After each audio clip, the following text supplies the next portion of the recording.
চোখটা বন্ধ করুন।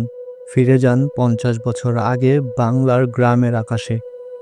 তখন সবুজ ধানের মাঠ, নদী ও পুকুরের পাশে শীতল বাতাস, আর আকাশে বিশাল পাখিদের চলাচল।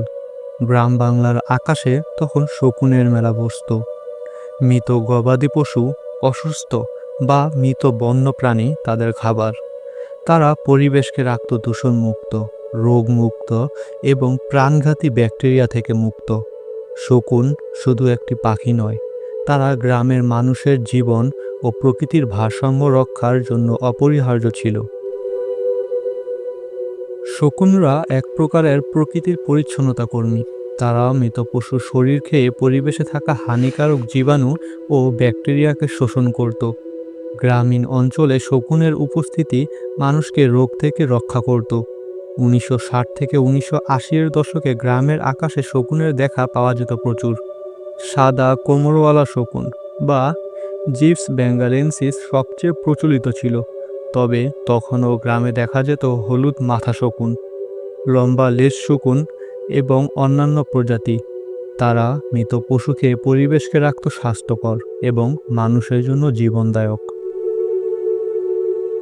শকুনের উপস্থিতি না থাকলে মৃত পশু ঝুলে থাকে, দুর্গন্ধ ছড়ায় এবং ব্যাকটেরিয়া ও ভাইরাস ছড়ায়। এই কারণে জলাতঙ্ক, অ্যানথ্রাক্স এবং অন্যান্য রোগের ঝুঁকি বাড়ে। শকুন শুধু পরিবেশে স্বাস্থ্য রক্ষা করত না, মানুষের জীবনকেও নিরাপদে রাখত। কিন্তু ১৯৯০-এর দশকের শুরুতে হঠাৎ করে এই বিশাল পাখিদের সংখ্যা কমতে থাকে। গবেষকরা প্রথমে ভাবলেন হয়তো শিকারী বা পরিবেশ দূষণ তাদের মৃত্যু ঘটাচ্ছে, কিন্তু বিস্তারিত গবেষণায় দেখা গেল মূল কারণ ছিল মানুষের তৈরি একটি সাধারণ ব্যথানাশক ওষুধ, ডাইক্লোফেনাক। ডাইক্লোফেনাক হলো একটি NSAID ব্যথানাশক ওষুধ, যা গরু, মহিষ এবং অন্যান্য গবাদি পশুর ব্যথা কমাতে ব্যবহার করা হতো। শকুন যখন মরা পশুর মাংস খেত, ওষুধের ক্ষতিকারক উপাদান তাদের শরীরে প্রবেশ করত। কয়েকদিনের মধ্যে তাদের কিডনি কাজ করা বন্ধ করে দিত এবং তারা মারা যেত। এটি ছিল এক ধরনের প্রাকৃতিক বিপর্যয়, যা কয়েক বছরের মধ্যে কোটি কোটি শকুনকে অদৃশ্য করে দিল। শকুন না থাকলে মৃত পশু ঝুলে থাকে, এতে একাধিক সমস্যা দেখা দেয়।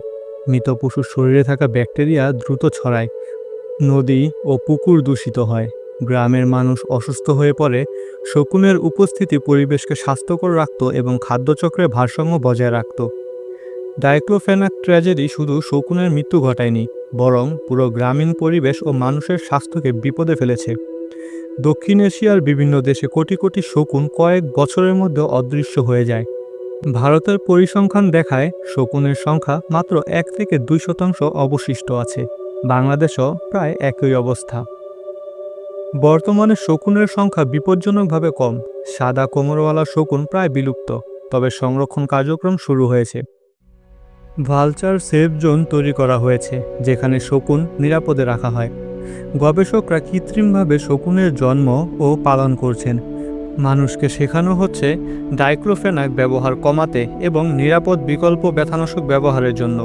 কিছু গ্রামে এখনও শকুন দেখা যায় এবং মানুষের জন্য তাদের উপস্থিতি আনন্দের বিষয়।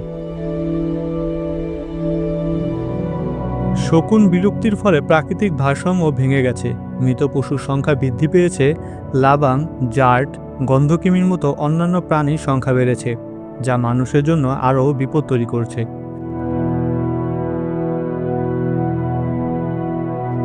সংরক্ষণের জন্য গবেষকরা চেষ্টা করছেন, কিন্তু এই প্রক্রিয়াটি সময় সাপেক্ষ।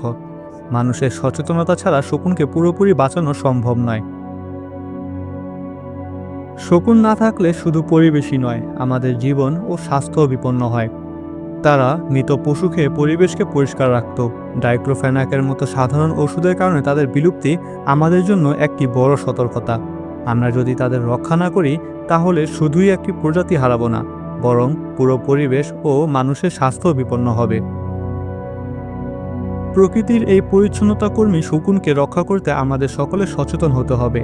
আমরা যদি তাদের রক্ষা করি, তাহলে শুধু পাখি নয়, পরিবেশ, জনস্বাস্থ্য এবং আমাদের ভবিষ্যৎও নিরাপদ থাকবে। প্রকৃতির বন্ধু হিসেবে শকুনকে বাঁচানো আমাদের সকলের দায়িত্ব। শকুনের জীবনের উপর বিজ্ঞানীরা নানা গবেষণা করেছেন। দেখা গেছে একটি শকুন গড়ে এক বছরে প্রায় 50 থেকে 60টি মৃতদেহ খায়। এই পাখির উপস্থিতি রোগের বিস্তার কমায় এবং গ্রামের মানুষের স্বাস্থ্য রক্ষা করে। বাংলাদেশের গ্রামীণ অঞ্চলে এটি বিশেষ গুরুত্বপূর্ণ ছিল, কারণ অনেক মানুষ পশুপালনের ওপর নির্ভরশীল। শকুন না থাকলে মৃত পশু নষ্ট হয়ে যায়, যা নদী, খাল এবং জলাশয় দূষিত করে। শকুন সংরক্ষণের জন্য আন্তর্জাতিকভাবে বিভিন্ন প্রকল্প চলছে। ভিয়েনা, মুম্বাই এবং কলকাতায় ভালচার সেফ জোন তৈরি করা হয়েছে। এই উদ্যোগগুলি বাংলাদেশেও প্রয়োগ করা হচ্ছে। গবেষকরা কৃত্রিমভাবে শকুনকে বড় করছেন, তাদের নিরাপদ এলাকা দিচ্ছেন এবং স্থানীয় মানুষদের সচেতন করছেন।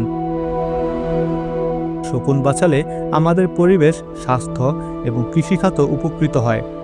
মৃত পশু দ্রুত নষ্ট না হলে মাটি উর্বর থাকে না, ব্যাকটেরিয়ার সংক্রমণ বেড়ে যায়। শকুনের উপস্থিতি এই চক্রকে নিয়ন্ত্রণে রাখে। বিজ্ঞানীরা বলেন, শকুন বিলুপ্ত হলে রোগের বিস্তার 5 থেকে 10 গুণ পর্যন্ত বাড়তে পারে। আমরা যদি শকুনকে বাঁচাতে পারি, তবে বাংলার আকাশ আবারও পূর্ণ হবে জীবন্ততা এবং গ্রামের মানুষ স্বাস্থ্যকর জীবনযাপন করতে পারবে। শকুনকে রক্ষা করা মানে প্রকৃতিকে রক্ষা করা। শকুনকে হারানো মানে আমাদের পরিবেশ, জনস্বাস্থ্য এবং ভবিষ্যৎকে হুমকিতে ফেলা। প্রকৃতির বন্ধু হিসেবে আমাদের সকলে ভূমিকা রাখতে হবে। সচেতন হতে হবে, নিরাপদ ব্যথানাশক ব্যবহার করতে হবে এবং শকুন সংরক্ষণে সহায়তা করতে হবে। শকুনকে বাঁচানো শুধুই পাখি সংরক্ষণের বিষয় নয়, বরং আমাদের পরিবেশ, স্বাস্থ্য এবং ভবিষ্যতের নিরাপত্তার বিষয়। এই ভিডিওটি দেখার পর আমরা বুঝতে পারি ছোট একটি ওষুধ কিভাবে বিশাল প্রজাতিকে ধ্বংস করতে পারে এবং প্রাকৃতিক ভারসাম্য কতটা ভঙ্গ হতে পারে। আমাদের সচেতনতা, সচেতন সিদ্ধান্ত এবং সংরক্ষণ উদ্যোগ ছাড়া ভবিষ্যতে এই ধরনের বিপর্যয় এড়ানো সম্ভব নয়। প্রকৃতির বন্ধু হিসাবে শকুনকে বাঁচাতে আমাদের সকলের সচেষ্ট হওয়া উচিত। শকুনের গুরুত্ব বোঝার পর আমাদের উচিত এই প্রকৃতির পরিচ্ছন্নতা কর্মীদের রক্ষা করা।